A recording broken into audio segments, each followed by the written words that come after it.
I know Americans love to deep fry everything. So we got a perfect video today. We're going to be checking out unusual things to deep fry. Yeah, really excited to get into this. Before we do, appreciate if you guys can hit that subscribe button. And let's check this out. 3 categories of cooking methods: wet, dry, and combination. So what does deep frying qualify as? Apparently it's a form of wet cooking, because when the chicken is enclosed by oil, the moisture inside steams itself. So essentially it's a form of steaming. Hence the crispy exterior and the tender center. I never knew that before. I thought deep frying is popular because Americans have the innate love for oil, but it's actually a great cooking technique if you can look past the whole health life thing. Today we're not just being weird, these are actually famous deep fried food that's a little unconventional. Among the 3 famous batters, we'll start with the standard breading procedure of flour, egg, and panko. For the egg, I don't know if you guys seen one of those TikTok videos where people drop an egg into a pan and it cracks perfectly. Apparently, if you drop an egg into a pan, it will crack perfectly. Nah! So I'm gonna try it here. There's no...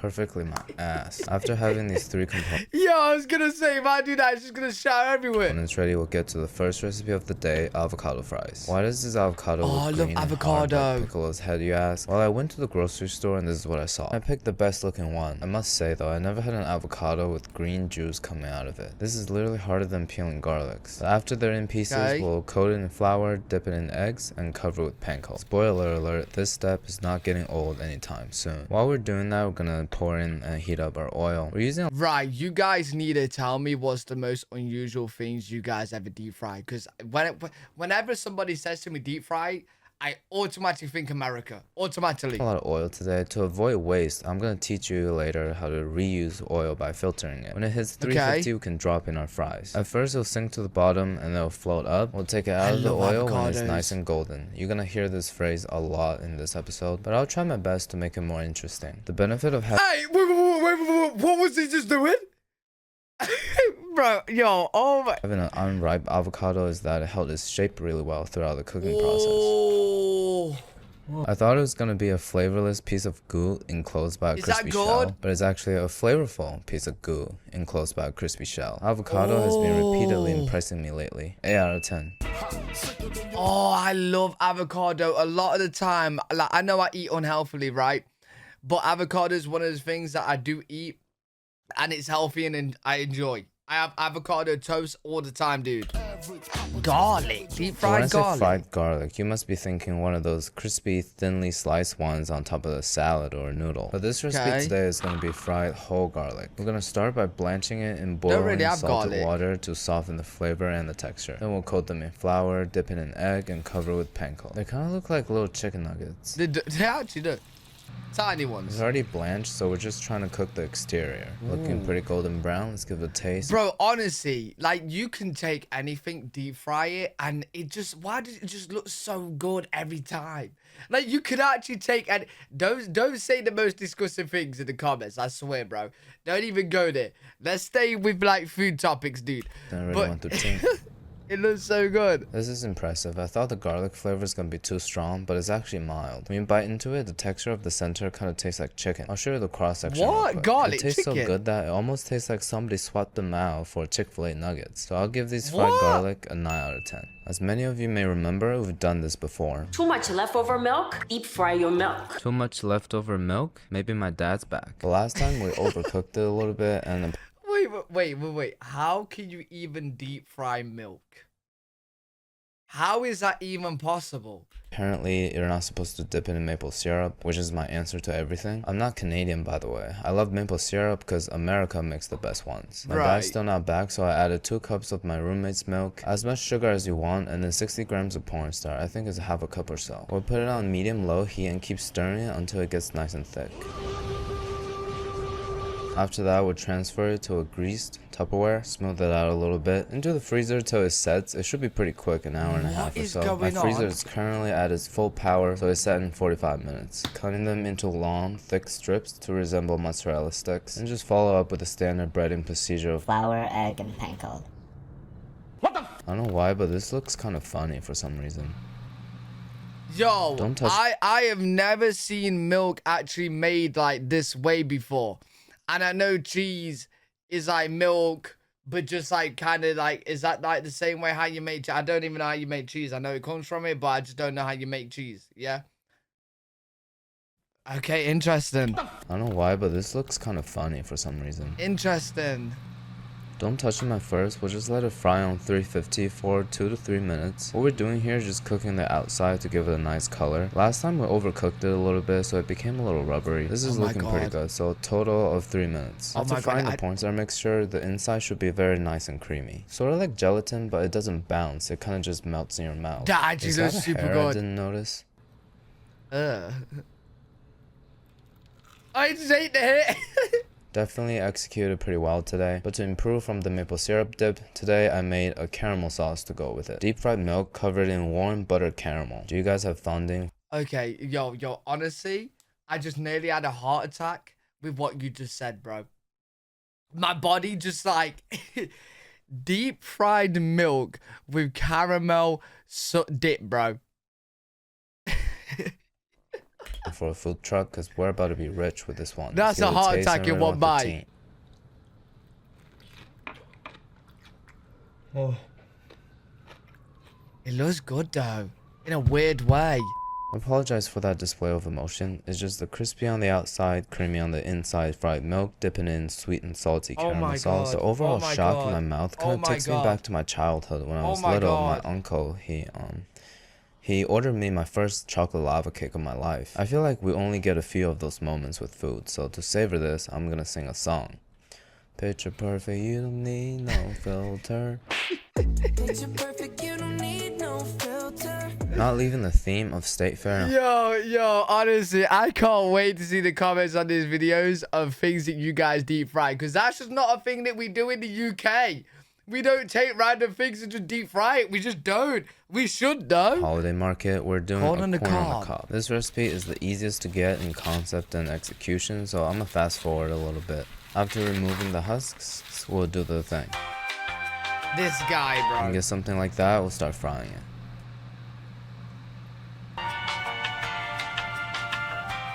I fried for about 5 minutes. I'm starting to get concerned whether it's cooked or not. Well, yeah. You can't, totally cooked. I was gonna say you can't chew through that. You just gotta still eat it like a corn on the cob, though. Because butter isn't always the best companion for corn. Sometimes it's the standard breading procedure. I'm gonna give it an 8 out of 10. But you know what's the best companion for chasing your dream? A tool to help you build website with no experience. Yeah, I can't really understand how. I don't know. I feel like with this one, I would still prefer to drench it in butter. I feel like corn on the cob is perfect soft. I'm not too sure about it being deep fried, but you know, hey. Right, you gave it 8 out of 10, right? So it must be, you know, somewhat decent. Pizza. Don't tell me you're about to deep fry a whole pizza, bro. What's the opposite of a steamed broccoli, you ask? It is a deep fried pizza. We're gonna use one from the grocery store because it's already frozen for days and everything should stick together.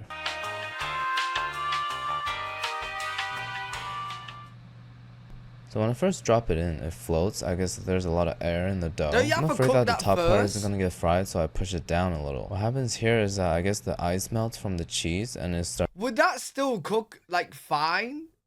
Doing it this way, then like actually cooking it, then deep frying it? Starts like overflowing the pot. Like the occasional bubbles over here gets out and sometimes on my hand. The only answer to this is turning up the heat and commit to the pain.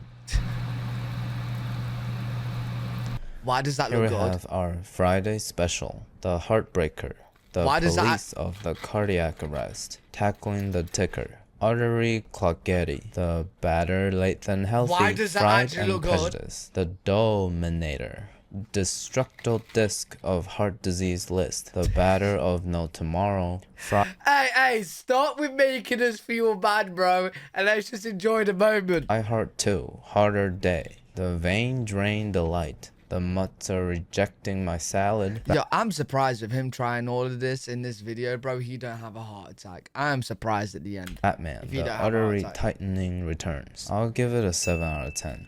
Moving on to our next category of frying, the batter of tempura. People do say that it's the healthiest form of frying because it soaks up very little oil, so if you use a good quality, it doesn't even feel greasy afterwards. And to make the simplest tempura batter, we'll start with 1 egg, 3/4 cup sparkling water, and 1/4 cup vodka. I told you before my dad's not back yet, so I don't have vodka. Sparkling water and 1/4 cup Wait, that in vodka, is it? What is that? Cup vodka. I told you before my dad's not back yet, so I don't have vodka. So I just did a whole cup of sparkling water. To that, we'll add 3/4 cup of flour and 1/2 cup of potato starch. This is what's gonna make it. Yo, I was gonna say, honestly, at this point, it wouldn't surprise me if we was pouring vodka in it. I ain't gonna lie. It wouldn't have surprised me. Very flaky. I wouldn't recommend replacing it with cornstarch because it's just not the same. Cornstarch is more of a thickening agent. Potato starch is where the frying comes in. Hence, you fry potatoes and make creamed corn. Again, this next recipe, you see the name, you're like, oh, a fried egg. I have it every morning with my bacon. It's a deep fried raw egg that we've done before. Step 1, freeze your eggs until rock solid like this. And because my freezer was broken at the time, I couldn't freeze the egg completely. Peel. You fucked up. Fry it at 320 degrees Fahrenheit for 7 that minutes. is It's weird. gonna look just like this. Nice, jammy, interior, that is weird. jammy egg. Now that the freezer is fixed, we're gonna reattempt it by freezing raw egg Yeah, overnight. that is weird. This time the egg is definitely rock solid. I soaked in some water and peeled it. It took me so long. It kind of looks like a hard-boiled egg. We'll coat some flour into the batter and fry at 350 for 7 minutes. Inside, liquid cold egg. Outside, flaming hot oil. So it's a recipe. Yeah, I ain't gonna lie. The way you pulled that out straight away like that,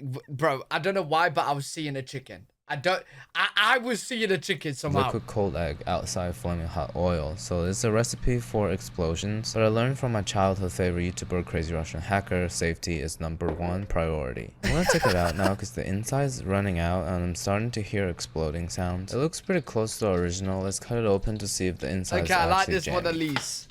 I'm not sure it's undercooked or the egg is low quality. It seems like the egg yolk is completely heated up, but there's like a ball of water coming out of the egg white. But there are also coagulated egg white around the surface. So let's give it a taste real quick.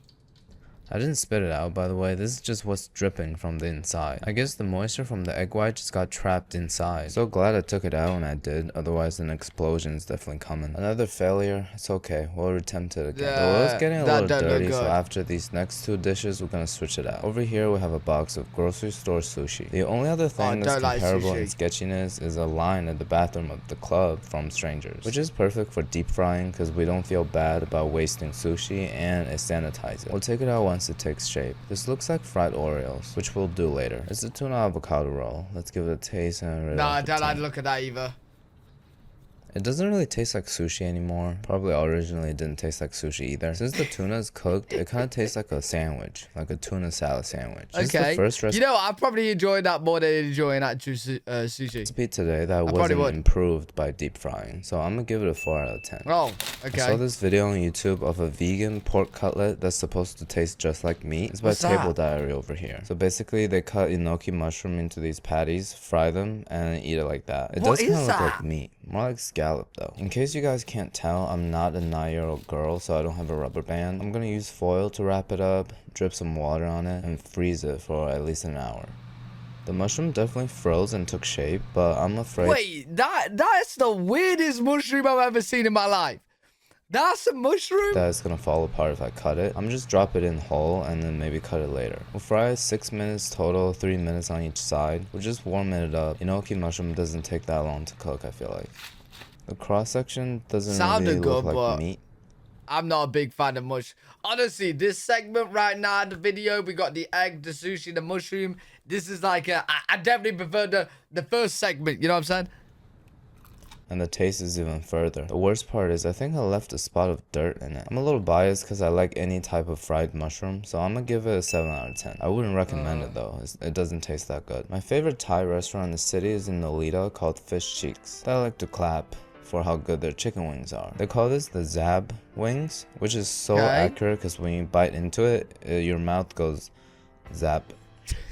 What I'm trying to say is it's crispy, acidic, and very flavorful. Today I got some chicken wings over here. We're gonna try to recreate this at home. I don't have a recipe or anything, so I'm gonna do what I usually do best, pulling— Wait, why is the end of the chicken yellow? Things out of my, activate logic canoe. Marinade should be pretty simple, just salt and acid. Is that but normal? I have rice wine vinegar, Why is so I'm that? gonna do this Greek white wine vinegar. The design of the packaging is so weird. There's like a little tip over here. It won't let me squeeze out, and I can't even open the cap. Whatever, I'm just gonna cut the tip. Why would you make something this hard to open? We'll also do a little bit of sake. There's definitely fish sauce in the recipe, I feel like, but it's too early in the morning right now. I don't want to get a sniff of that. We'll just coat it with a tiny bit of cornstarch and let it marinate for a few hours to overnight. In the picture, it looks like it just raw dogged the oil, but the surface is so crispy, I suspect there's a little bit of starch on top. The oil is looking dirtier than ever. Let's just fry these up and we'll change it.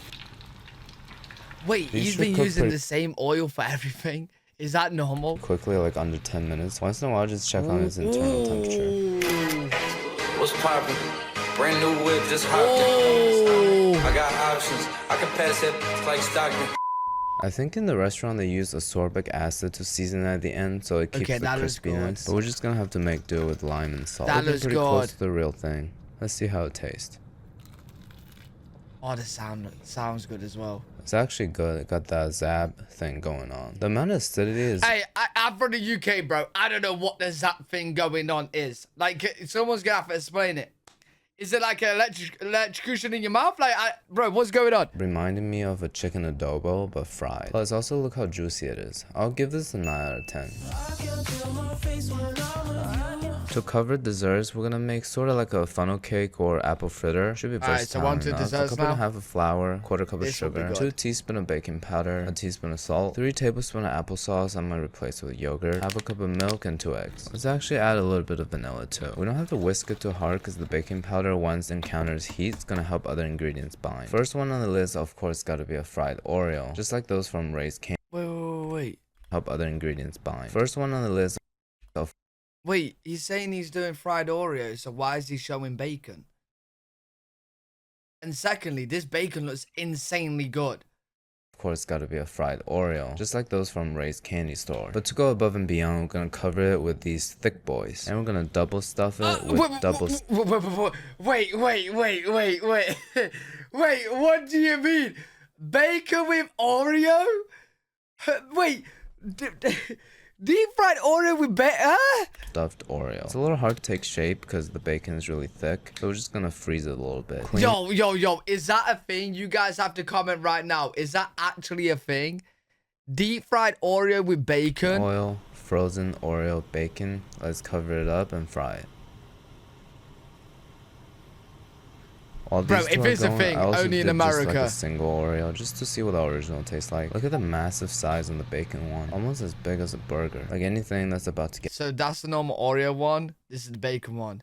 I ain't gonna lie, the bacon one looks better, but I don't know, bro. Bacon and. Yeah, fine, we gotta powder it up. Let's cut it and give it a cross-section inspection. Look how crazy that looks. My heart is already beating very fast, so let's dip it in some more powdered sugar and give it a taste. Surely that can't be good. My life is flashing before my eyes, not only because it's incredibly satisfying, I think my body is also telling me to take it easy on this stuff. It's stuff like this that reminds me that dopamine hits are better than longevity. I'll give it 9.5 out. No, 9.5! The best! So that's the... Oh, you guys gonna have to let me know if you've ever had a... I like bacon, I like Oreo, and I know I would like deep fried. Combining it...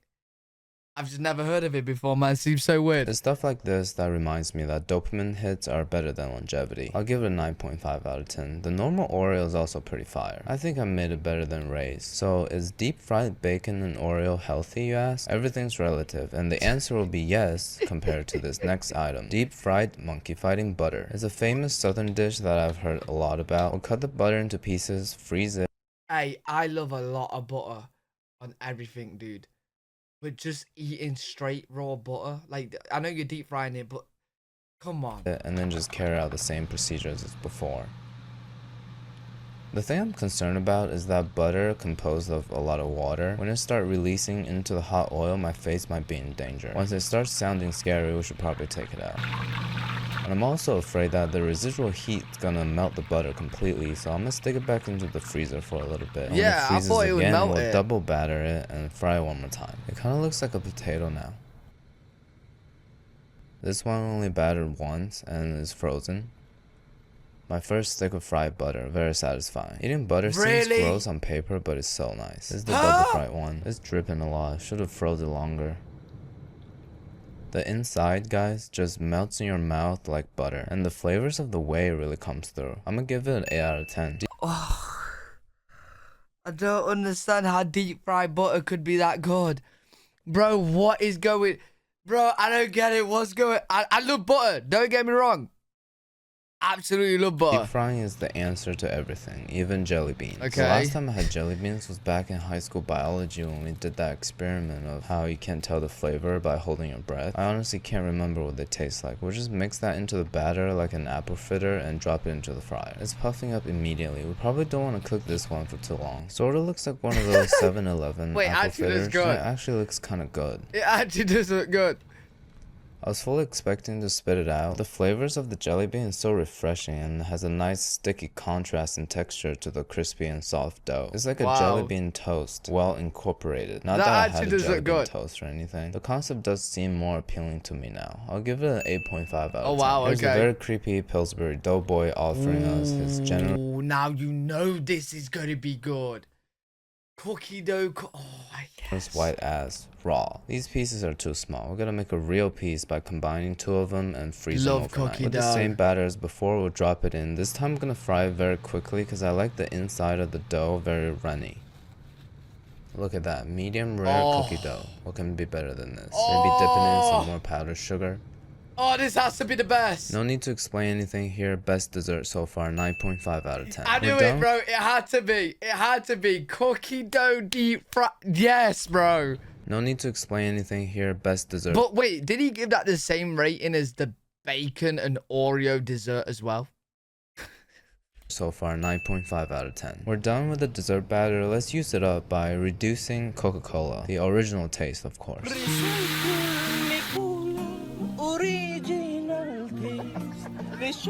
Hey, don't get me wrong. I'm a Coke drinker myself. You know what I'm saying? I'm a Coke drinker myself, but how can you even deep fry Coke? 1.5 say ingredients carbonated may color caramel color acidity regulator natural What am I seeing? flavor may color original taste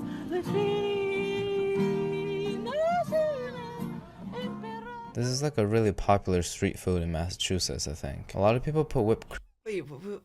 Wait, deep fried Coke? Deep fried Coke is popular in Wait, what? This is like a really popular street food in Massachusetts, I think. A lot of people put whipped cream on top, but let's just taste it with powdered sugar. It doesn't really taste like Coke anymore. It just tastes like a donut. The Coca-Cola syrup, though, drizzled on top, really takes it to another level. The original taste is unbeatable. I'm giving it a 6 out of 10. 6 or 5? Which one? Yeah, he rated it low. I know, I'll definitely try that because I absolutely love Coke, but... The last recipe is from the king of deep frying, rigatoni. It's basically like a low-effort, low-budget cannoli made from rigatoni. It looks very legit. I've never had this, bro. First, we'll drop in the biggest rigatoni I can... Oh, wait, yeah, rigatoni's pasta, right? Yeah. Find. In terms of how long to fry them, I don't know, it's raw pasta, so I guess once they turn dark, it's edible. And for the filling, Bayashi did a whipped cream and mascarpone, and to replace that, we're gonna use whipped cream cheese. Put it in a Ziploc bag and pipe cream into tubes. Okay. Dust some powdered sugar on top. Let's give it a taste and read 1 through 10. The last You know, recipe I bet of the that's actually good. I bet that's actually good. It's definitely not bad, but immediately it took on some iron taste because the roof of my mouth is bleeding. The pasta got so hard, which reminds me I need to make an appointment with my dentist. My execution is a little questionable, but Bayashi's recipe looks perfect. Anyways, my house smelled like McDonald's for the past 3 days, so that was pretty fun. But I'm glad we learned that everything can be improved by deep frying. It's okay to indulge once in a while, and I hope we can all find balance in life. Yo, I ain't gonna lie, when you deep fry the food, it actually does look a lot better. Right, some of them looked absolutely insane. Please make sure to comment down any unusual things you guys deep fry or what you guys like to deep fry the most. When I think of deep fry, immediately think of America. Immediately. I would love to try some of these deep fry things. I really would. Hopefully you guys did enjoy this one. It was a good video. If you did enjoy, make sure you leave a thumbs up, subscribe for more content, live every single day on Twitch.tv/LFMG. If you guys want to check me out over there, I'll see you all in the next one. Peace.